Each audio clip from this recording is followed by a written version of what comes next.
Let's do some word problems. Okay.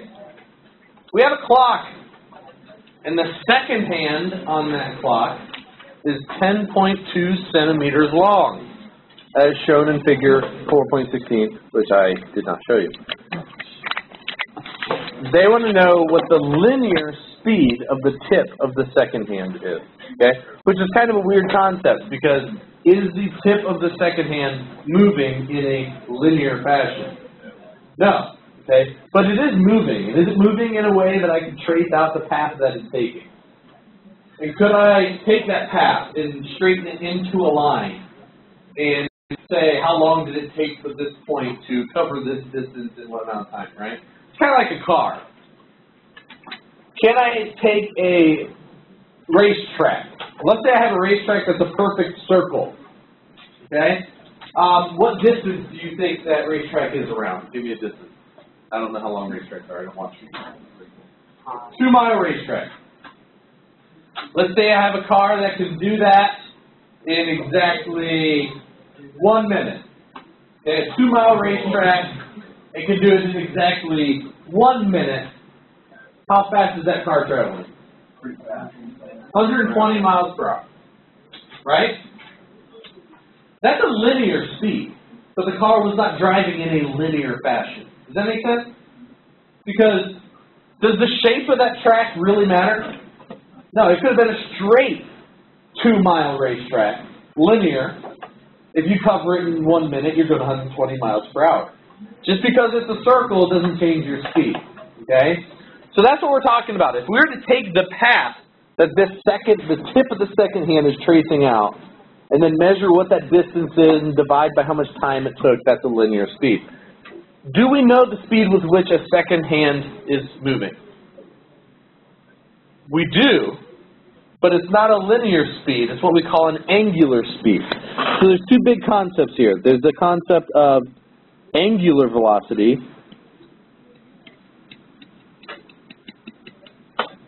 and then the concept of linear velocity. Okay, we know what the angular velocity of the second hand is. That's just common knowledge. You should all know that. But we need to convert that to linear speed. And does the length of the second hand matter? The longer the second hand, the what of the linear speed at its tip? The faster. Right? Does that make sense? Here, I'll simulate it in GeoGebra for you.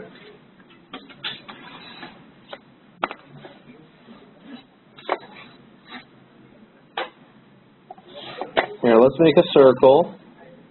There's a circle. Let's make another bigger circle. Very nice.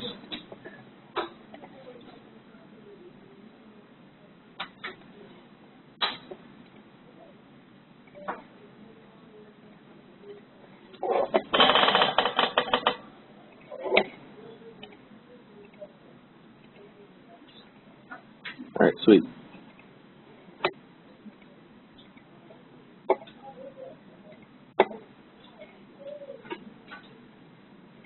Okay, so what we've got here is two different second hands. Let's go, call this one,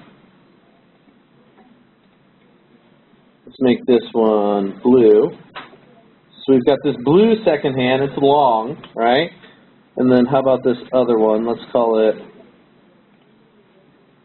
let's make it red and make it a little bit thicker. Can I do that?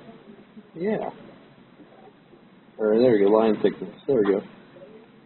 Okay, so there's two second hands. There's the blue one and the red one. Okay? They are spinning with the same angular velocity. What you're seeing right now is both of those second hands have the same exact angular velocity. Agreed. But which point, the point E or the point D, has a faster linear velocity? D definitely has a faster linear velocity because in one rotation, which one traveled a longer distance over the same amount of time? Right? Velocity is distance over time. Is time changing? Is time different for either one of them? No. But the point D is traveling a much longer distance. And so if you look at the formula for velocity, velocity equals change in distance over change in time. Change in time is held constant. Both hands. The longer hand, the longer second hand, has a much longer distance to travel. So if V increases, so does V. So the length of the second hand definitely contributes to the linear speed of the point at its tip. Agreed? Does that make sense? So now the question becomes, okay, how do we convert that? And this is really just a bunch of, what do you call it in science? Dimensional analysis? And it's really what it is. You're just analyzing the units and converting units. We start with the angular velocity. What is the angular velocity of the tip of the point of the second hand? What do you think the angular velocity is? What do you think the units for angular velocity are going to be? Degrees per second, degrees per minute, radians per second, radians per hour, rotations per minute, RPMs. That's an angular velocity. Okay? So the angular velocity of the second hand on the clock is common knowledge. You should all know it already. Somebody give it to me. What's the angular velocity of the second hand on the clock? What's that? One, yeah, sure. 1 rotation per minute. Would that be correct? Does the second hand rotate exactly 1? What am I, Venusian? I just like words that end in ION. They're my favorite type of word. Minute, 1 rotation per minute. Is that correct? Does the second hand have an angular velocity of 1 rotation per minute? Yes, absolutely. What's the different thing you could have given me that is also correct? 360 degrees per what? Per minute. That is also correct. There's a U in there somewhere. Wow, I cannot write the word minute today. What else? What else could have been correct? What was that? 6 pi radians. 6 pi is 3 complete rotations. Does the second hand do 3 rotations every minute? 2 pi radians. There you go. You could have said 2 pi radians per minute. You could have said, I don't know what what is wrong with me in the word minute? I keep trying to make my N and U the same, one continuous letter. Oh, well. You could have said 6 degrees per what? Per second. That is also the same. You could have said 1/60th of a rotation per second. I mean, these are all common knowledge that you should be able to figure out on your own. And you need to know that already in order to answer this question. Okay? So which one of these do we want to start with? How about the 2? Let's go with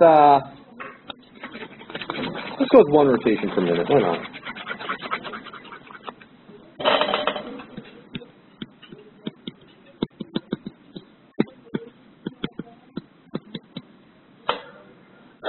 Now, let's go 2 pi radians per minute.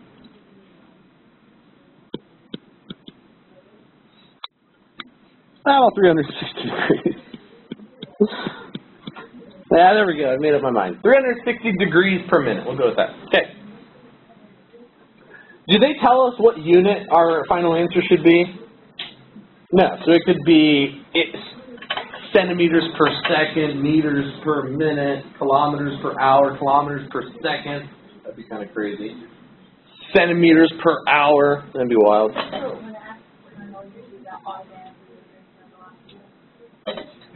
What's that? Yeah.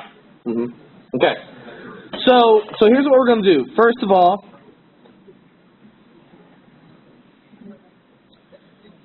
can you automatically tell me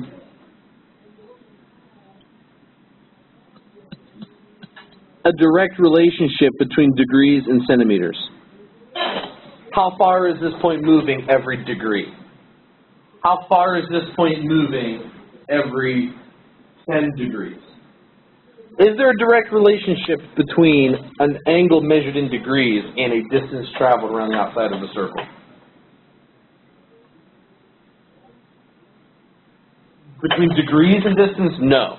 So the first thing I'm going to do is I'm going to convert degrees to radians. So I know that for 180 degrees, there are pi radians. So if I multiply by pi over 180, that converts degrees to radians.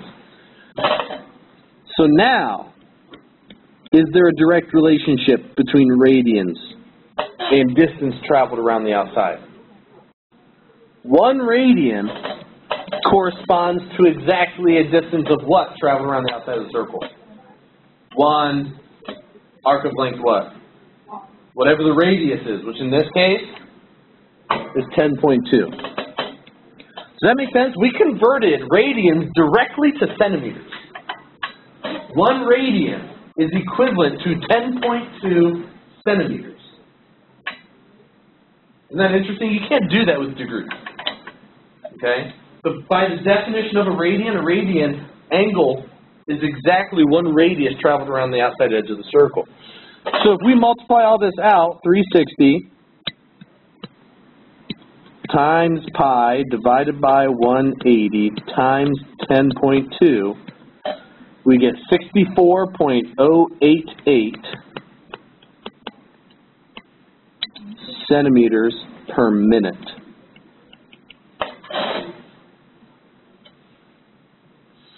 Does that make sense? By the way, what is the circumference of this circle if it has a radius of 10.2?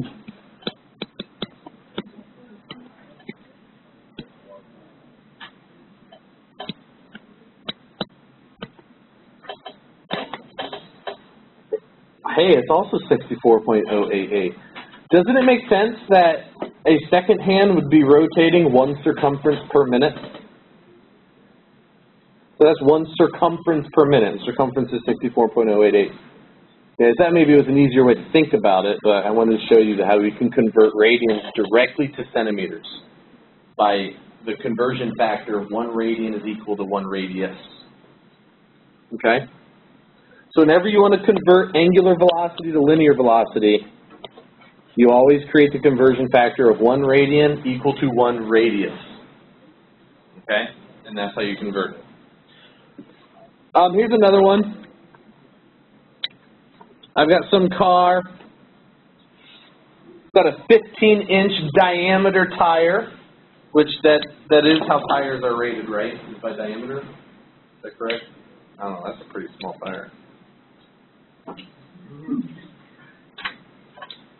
So I got a 15-inch diameter car, or tire on my car. It's a fun car. It is making 9.3 revolutions per second, the tire is. What type of velocity is that? Angular. So we know the angular velocity for our tire. Now here's the interesting thing. If I were to take a point on the outside edge of the tire and find its linear speed, isn't that going to be the same thing as the speed of my car? Right? Isn't the speed with which your car is driving the same thing as the linear speed of a point on the edge of your tire? Right? So I know the rotational speed. I know the angular velocity of the tire. By knowing the diameter of the tire, I should be able to figure out what my car's speed is. And isn't that how your speedometer works? If you put a tire on your car that's of a different radius than the tire the car was made for, isn't your speedometer now inaccurate? Right? Yes. What's that? Like skid? And that makes them smaller?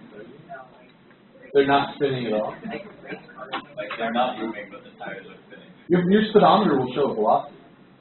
If you get your tire, if you're sitting on ice and you just hit the gas and your tires start spinning but your car's not moving, your speedometer will show like 60, 70 miles per hour.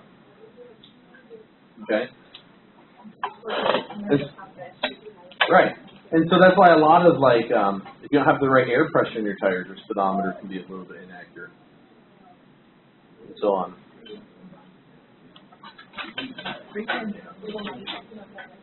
Okay.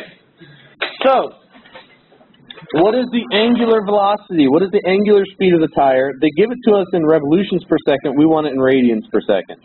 So 9.3 revolutions per second. What's the conversion factor? 1 revolution is equal to how many radians? 2 pi.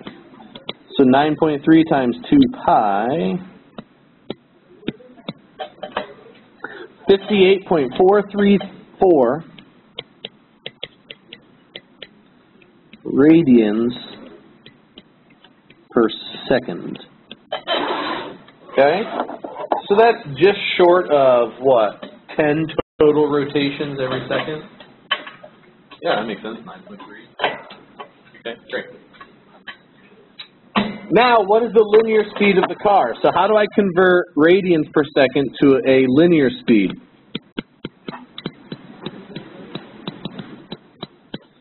What's the conversion factor? It's going to be 7.5. Because there are 7.5 inches in 1 radian. Because what is 7.5? The radius. So you have 1 radius over 1 radian, and I just go ahead and plug 7.5 inches in as 1 radius. So 58.434 times 7.5 gives us a linear speed of 438.252 inches per second. How fast do you think that is? Think that's pretty fast? Give me a guess. 20 miles per hour? Who else has a guess? 438 inches per second. Don't calculate it, cheaters. Just guess. So if we divide that by 12, that is 36 feet per second. If we divide that by 5,280, that's about 7/1000ths of a mile per second. We multiply that by 60, that's about 0.4 miles per minute. Multiply that by 60, that's just barely under 25 miles per hour. Not bad. That's a perfect speed for a neighborhood, right? It's barely right up to, but not over the speed limit. Right? What's that? Yeah. No! Neighborhoods are 25. No? Yes! Huh? No! Not in neighborhood. I do not go over 25 in my neighborhood. I can't stand it. You know, ever since I was 18, I no longer drive over the speed limit. I know, except for on like freeways. I will go like 70 on the freeway, I'll be honest.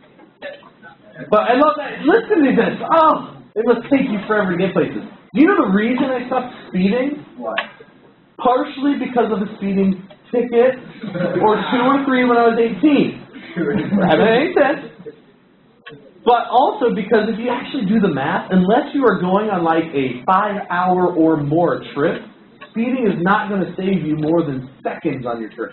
When I go from home to school, like a 10-mile drive, what does an extra 5 miles per hour get me? Like not even like a minute or 2 minutes. It really gets you nothing but impatience. That's all it gets you. So just relax. It makes me feel a lot better.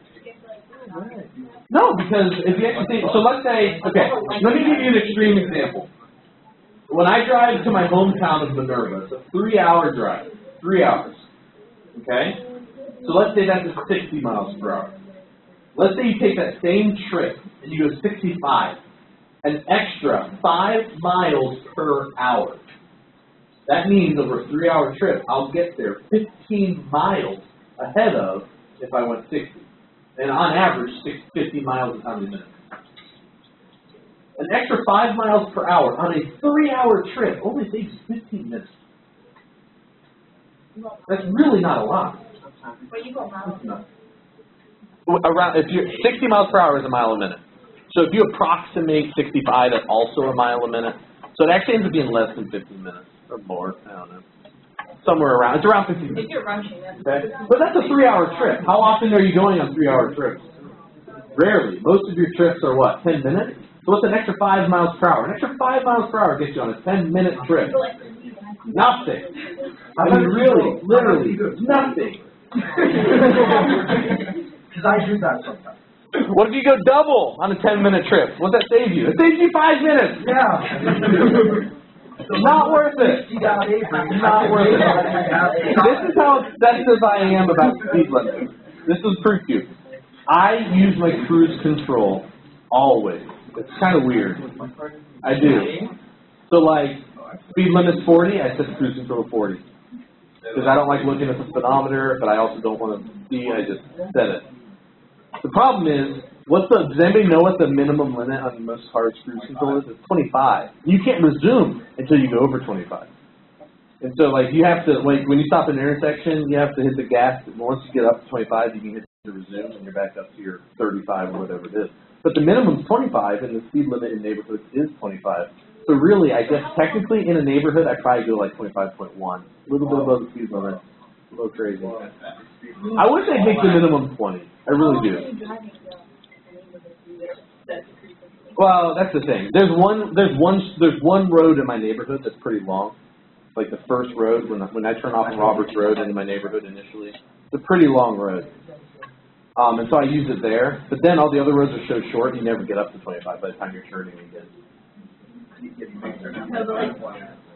That's me. I'm the type of person that on Cosgray Road, first thing in the morning, I get passed on a no passing zone. Yeah, I go 35. Yeah, Cosgray, it's a speed trap. Not that cops are out in the morning rush hour, but Cosgray Road is 35 miles per hour from Hilliard to Homestead Park. That's slow. People go like 50 on that. But it's crazy. I don't. I go 35, and yeah, I think I drive people nuts.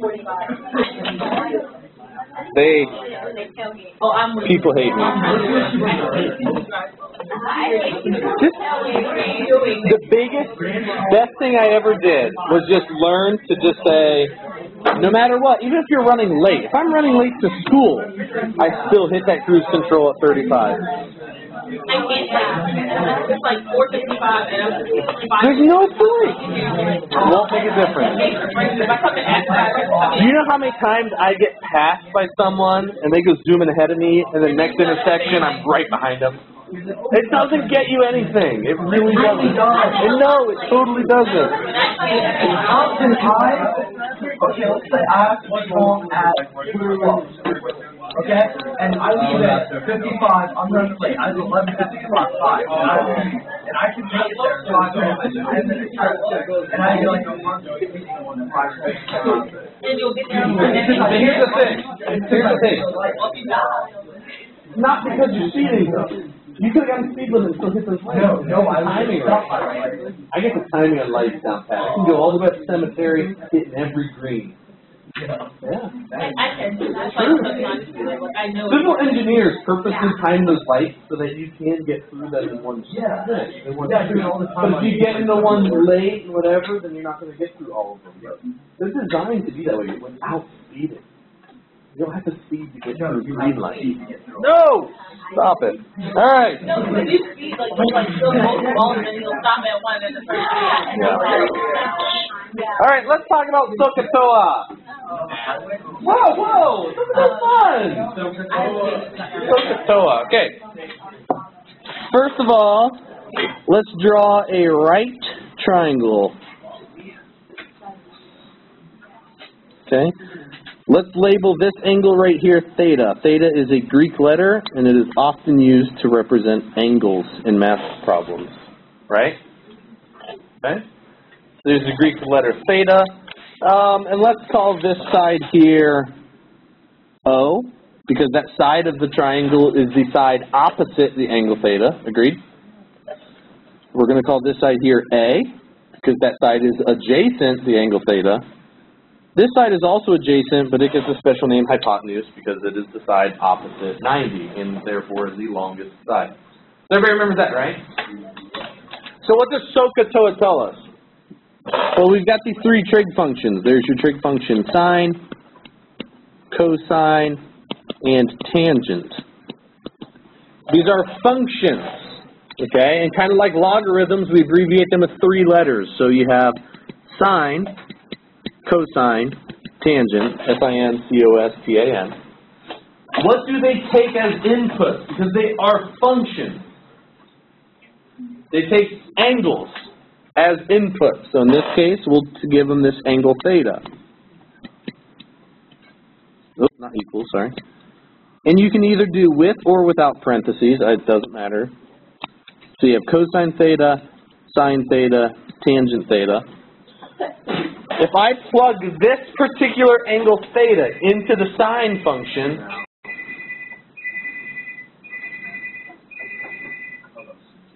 thought I had on vibrate. I want to answer that. Yeah, I'll check the voicemail. It's probably a sick kid. They can wait. Okay. So sine theta, if I plug this angle theta into the sine function, what is the function output? It'll output a number that is the ratio of the opposite side to the hypotenuse side. So whatever the length of this side is divided by this side. Okay? Because it doesn't matter how big the triangle is. If the angle is 50 degrees, that ratio will always be the same in a right triangle, right? Because of angle, all triangles are similar, and there you go. If I plug theta into cosine, I get adjacent over hypotenuse. And if I plug theta into tangent, I get opposite over adjacent. And that is what SOHCAHTOA reminds us. Sine is opposite over hypotenuse. Cosine is adjacent over hypotenuse. And tangent is opposite over adjacent. I personally, however, am not a big fan of the mnemonic SOHCAHTOA. Because clearly, in order for it to work for you, you have to know how to spell it. And I can't spell anything. Like SOHCAHTOA, is that S-O-E? What's E stand for? God, that's D-A-A? TOA, what is that? How do you spell that? It never works for me. So instead, I memorized this as, now picture this in your head. Picture it. It's a funny reminder. It's great. Some old horse caught a horse taking oats away. Picture it. Picture in your head. You got this old horse with a long beard and cane. He's looking out his stable door. He's like, hey, who's taking my oats? Right? Hilarious. Some old horse caught a horse taking oats away. Can I draw? No, I can't draw. No, I only took one how to draw math problems course in college, and I only remember one thing from it. Oh, yeah. Absolutely. We don't have a class. I'm just lying. Okay. So some old horse caught a horse taking oats away. SOHCAHTOA. Now, this is all total review of geometry, right? All right, let's learn 3 new trig functions you've never learned before. There's also something called cosecant, secant, and cotangent. Then there are also inverse. There are technically 12 trig functions we will have to memorize. 12. There's these 6, and then the inverse functions of all 6 of these. Okay? Secant is cosecant, is abbreviated CSC. It also takes an angle as an input, but it outputs a hypotenuse to opposite ratio. Secant, which is abbreviated SEC, boo. College football? No. Not a big SEC fan. They output a ratio of hypotenuse to adjacent. And then cotangent, which is abbreviated COT, also takes an angle as an input, but it outputs adjacent to opposite. Yes. Yeah. So basically, of the 3 sides of a triangle, how many different, from 3 things, how many permutations of 2 can you create? 6. Good. Some people are remembering their algebra 2 permutations. So So of 6 things, opposite, hypotenuse, and adjacent, how many permutations of 2 can you create? 6. That's why we have 6 trig functions. Every possible combination where order matters of H, O, and A. Okay? So, I guess we could make up a new mnemonic. Cho, sha, cow. Right? No, I'm just teasing. We don't really. What do you notice? Some similarities between these 3 trig functions, cosecant, secant, and cotangent, and our main. They're reciprocals, and that's exactly what these are called. These are called reciprocal functions. Okay, because that's what they are. Cosecant is just the reciprocal of sine. Get used to that. When you see cosecant, I want you to immediately, first thing, think reciprocal of sine. When I look at cosecant, I don't even see CSC. I see SIN. Okay? Secant is the reciprocal of cosine. And it's a little bit confusing because there's secant and then its cofunction cosecant. They're cofunctions to each other. And then they happen to know what a cofunction means. Cofunctions are functions that basically are exactly the same, they're just reflections and shifts of each other. So if you were to look at the graph of cosecant and the graph of secant, the graphs would look exactly the same, just a little bit shifted.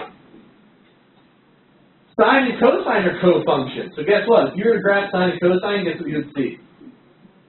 Identical graphs, just shifted a little bit. Tangent and cotangent are cofunctions. If you were to graph both of them, guess what you would see? Identical graphs, just reflected and shifted. Okay?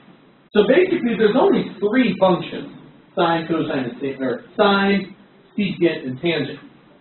And their graphs all look very different from each other, but their cofunctions look similar. Okay? But not only are these 2 related because they're cofunctions, and these 2 are cofunctions, these 2, but these 2 are also related because they are reciprocals of each other. Now their graphs look totally different, but they're reciprocals. Cosine and secant are reciprocals of each other. Tangent and cotangent aren't only cofunctions of each other, they're also reciprocals of each other. Okay? So there's a lot of weird, inconsistent interrelationship amongst all of these functions. Then, guess what each of these functions also has? An inverse function, which is not what these are. These are not inverse functions, which is confusing to people. Okay? Somebody tell me, what is the inverse of the number 8?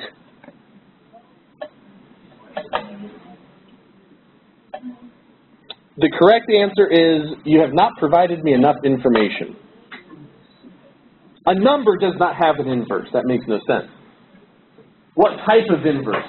Do numbers have multiple types? What type of inverse do you want?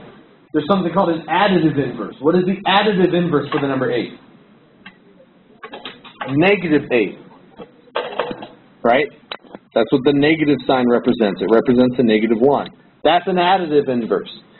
What is a multiplicative inverse? 1/8, also known as a reciprocal. We also use a -1 because raising 8 to the -1st power means multiplicative inverse. Well, if you take a function like f of x and you put a -1 right here, what type of inverse is that? Multiplicative, additive, something else entirely?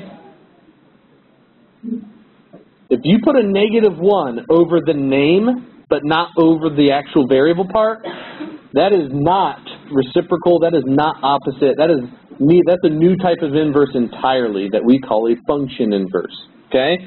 So this right here is how you denote an additive inverse. I don't know if I spelled additive right. That right there, that's a multiplicative inverse. Multiplicative, sure. And this right here is a function inverse. They are all entirely different things. So if you ever see sine with a little -1 like that, and you see sine with a little -1 like that, are those the same things or different? Entirely different. What type of inverse does this -1 right here represent? That's an inverse function. And just as a heads up, we're not learning this today, but we actually call that arc sine. It's a new function entirely called arc sine. What does this -1 right here represent? That's a reciprocal. That's a multiplicative inverse. And that is also known as what? Cosecant. So actually raising sine to the -1st power, a multiplicative inverse, is a reciprocal. That is cosecant. But if you write the little -1 over the name of the function, that is not a multiplicative inverse. That is not a reciprocal. That is our way of representing an inverse function, which is a different function entirely. Okay? I mean, you can test this on your calculator. You can say, what is the sine of 7? Close the parenthesis and raise it to the -1st power. Oops, not like that. So what did I just type in my calculator technically? That's cosecant. That right there is the cosecant of 7 radians. Your calculator doesn't have a cosecant button. It doesn't. If you ever need to find out what a cosecant of 7 radians is, that's exactly how you type it in. Or you could have typed it as 1 divided by sine of 7. Okay, same thing. But if I tried to do the arc sine or the inverse sine of 7, am I going to get the same answer? No. In fact, 7's not even in the domain. I'll get a domain error.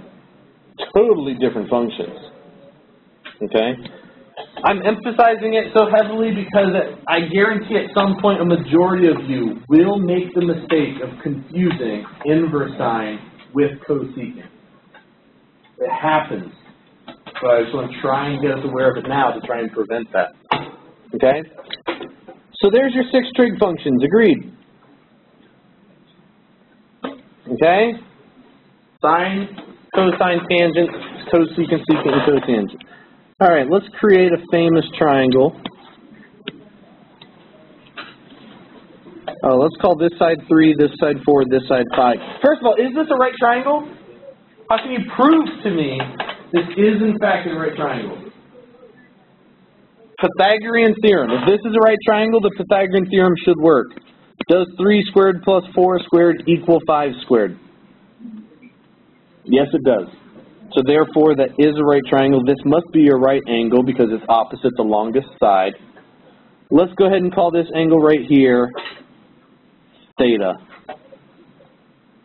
Okay? So let's answer a few questions about this. What is the sine of theta?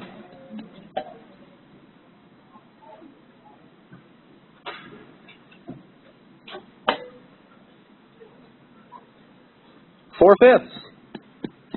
Okay, we're going to have to get faster soon. What is the tangent of theta? 4/3, right? Tangent is opposite over adjacent. So what side is opposite the angle theta? 4. What side is adjacent? 3. The non-hypotenuse. 4 divided by 3. What is the secant of theta?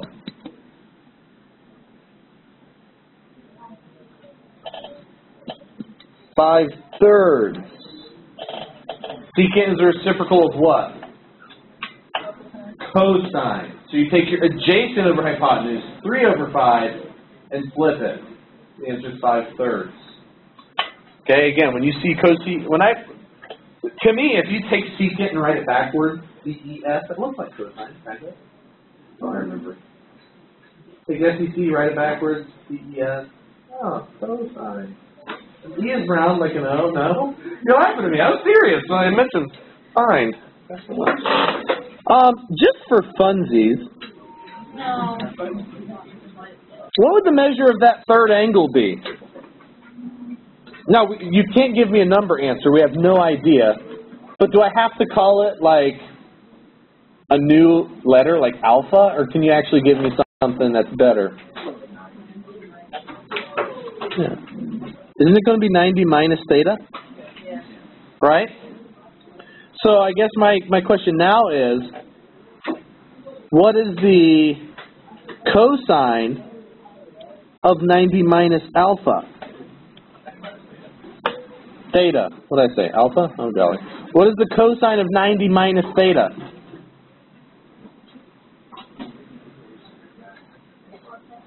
Four-fifths. Do you think it's any coincidence that the sine of theta and the cosine of 90 minus theta are different? Not a coincidence. That is actually the definition of cofunction. Cofunctions are a reflection in the y-axis and a shift to the right 90 degrees of each other. So they should turn out to be the same.